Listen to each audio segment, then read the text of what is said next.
आपको कैसा लगेगा अगर मैं आपको ये बताऊं कि United States no longer wants to overthrow Iran but instead वो स्ट्रेटेजिकली स्टेबलाइज करना चाहता है ईरान को।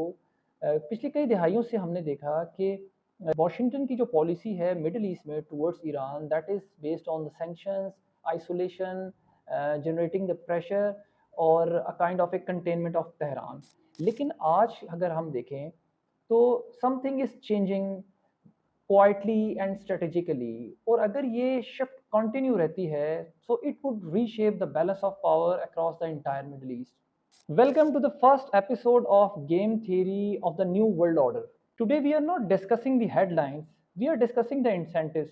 क्योंकि वर्ल्ड पॉलिटिक्स के अंदर स्टेट्स इमोशनली बिहेव नहीं करती, स्टेट्स स्ट्रेटेजिकली बिहेव करती हैं। And from the game theoretical perspective US और ईरान के रिलेशनशिप एक न्यू फेज में एंटर हो रहे हैं, नॉट बिकॉज कि वो एक दूसरे के ऊपर ट्रस्ट करना शुरू हो गए हैं अचानक से, बल्कि उनको ये बात मालूम हो गई है कि जो कॉस्ट ऑफ कन्फ्रंटेशन है this is too high for both the players involve in the conflict.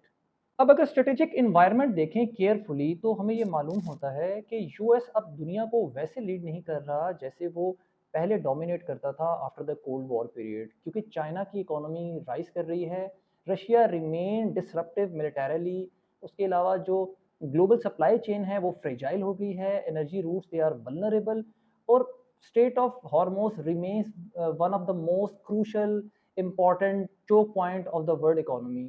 कोई भी मेजर एस्केलेशन विद ईरान ये ना सिर्फ मिडिल ईस्ट को अफेक्ट करेगी बल्कि ये डीस्टेबलाइज करेगी ग्लोबल एनर्जी मार्केट को, शिपिंग रूट्स को, इन्फ्लेशन होगी, और उसके अलावा जो यूएस का स्ट्रेटेजिक कंपटीशन है चाइना के साथ वो भी बढ़ जाएगा। सो ये सारी situation it will change the payoff structure completely, and this is where जहां पर गेम थ्योरी बहुत ज्यादा इंपॉर्टेंट हो जाती है। पिछले कई सालों से ईरान और यूएस ऑपरेटेड अंडर ए रिपीटेड कन्फ्रंटेशन मॉडल, जिसके अंदर सैंक्शंस हैं, प्रॉक्सी प्रेशर है, मिलिट्री सिग्नलिंग है एंड कंट्रोल्ड एस्केलेशन है। लेकिन ये रिपीटेड गेम क्रिएट करती हैं इवेंचुअली एक स्ट्रेटेजिक फटीग, क्योंकि दोनों साइड कैलकुलेट करना स्टार्ट कर देती हैं कि कॉस्ट ऑफ वॉर क्या होगी अगर ये साइकिल हमेशा के लिए चलता रहे, और ये जो कैलकुलेशन है ये बहुत मैटर करती है किसी भी कॉन्फ्लिक्ट के अंदर, क्योंकि कोई भी साइड टोटल कोलैप्स से कंप्लीटली बेनिफिट हासिल नहीं कर सकती।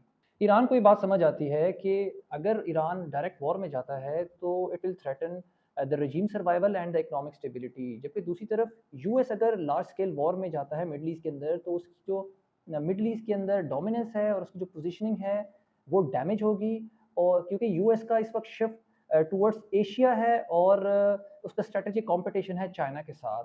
सो दोनों केसेस में this is a classical example of A strategic dilemma. इस सिचुएशन में क्या ये एस्केलेशन कंटिन्यू रहेगी या ये मूव करेगी towards a controlled equilibrium, because it's not a friendship, it's not an alliance, but it's an equilibrium position.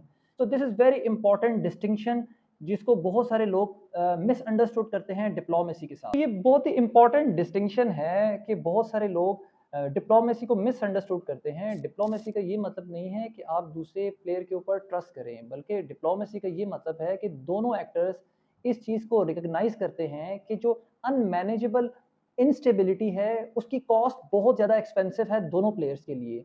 तो इसको हम समझते हैं एक और स्ट्रेटेजिक लेयर से। Let's take the example of the China. Beijing की बहुत ज़्यादा डिपेंडेंसी है मिडिल ईस्ट के एनर्जी रूट्स के ऊपर, और अगर किसी भी किस्म की कोई डिसरप्शन होती है स्ट्रेट ऑफ हॉर्मोज पे तो ये डायरेक्टली इफेक्ट करेगी चाइनीज इकोनॉमिक सिक्योरिटी को। इसका ये मतलब है कि जो रीजनल स्टेबिलिटी है वो सडनली कनेक्ट हो जाएगी ग्रेट पावर कंपटीशन के साथ, और this will create a new strategic reality जिसके अंदर मिडिल ईस्ट को आप एक आइसोलेशन के अंदर नहीं देख सकते, बल्कि आप इसको with the lens of US China rivalry हम देखेंगे। So everything is now interconnected, जिसमें एनर्जी सिक्योरिटी है, आपके मैरीटाइम चोक पॉइंट्स हैं, ट्रेड है, टेक्नोलॉजी कंपटीशन है, सैंक्शंस हैं एंड रीजनल अलायंसेस हैं। तो अब अगर हम गेम थ्योरेटिकल पर्सपेक्टिव से देखें तो यूएस के लिए जो मोस्ट रैशनल स्ट्रेटेजी होगी वो ये नहीं है कि मैक्सिमम डिस्टेबलाइजेशन करे, बल्कि वॉशिंगटन की पॉलिसी प्रेफरेंस ये होनी चाहिए कि कंट्रोल्ड बैलेंस हो, एक लिमिटेड इंगेजमेंट हो और एक प्रिडिक्टेबल कंटेनमेंट हो। क्यों? क्योंकि जो प्रिडिक्टेबल राइवल्स हैं उनको मैनेज करना ज़्यादा आसान होता है बजाय इसके कि एक केओटिक कोलैप्स की तरफ आप चले जाएं।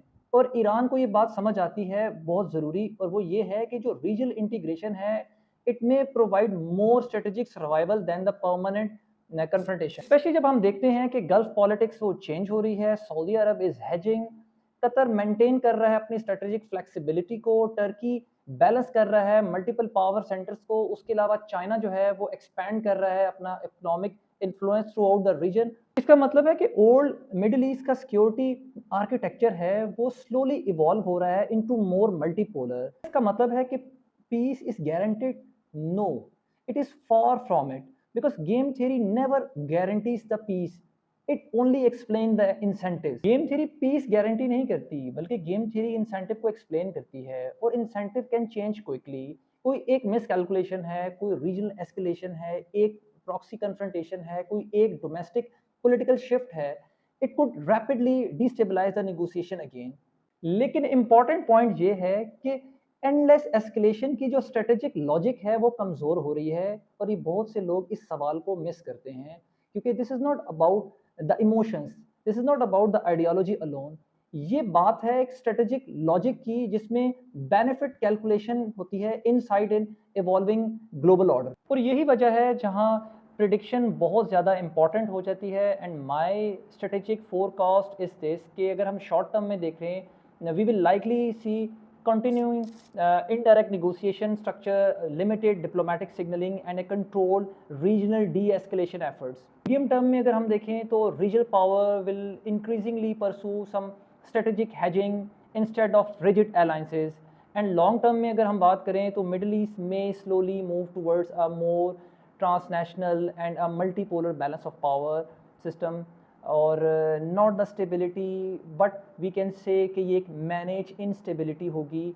कॉन्फ्लिक्ट चलते रहेंगे लेकिन उसको बेहतर तरीके से मैनेज किया जा सकेगा, और ये डिफाइनिंग इक्विलिब्रियम हो सकता है जो नेक्स्ट फ्यूचर रीजनल ऑर्डर बनेगा उसके लिए। क्योंकि जो मॉडर्न वॉरफेयर हैं, मॉडर्न पॉलिटिक्स को अगर हम देखें तो उसमें states they don't want to see a permanent peace, उनको चाहिए एक मैनेजेबल रिस्क जिससे वो पूरी की पूरी इक्वेशन या पूरे ऑर्डर को चेंज कर सकें और रीजनल बैलेंस को दोबारा से रीशेप कर सकें। This is doctor Zoheb Gilani and this was the episode 1 of the game theory of the new world order. So in the next episode we will examine the game theory behind the US Iran negotiation themselves and why the both sides may be strategically bluffing while still avoiding the direct confrontation. Stay tuned.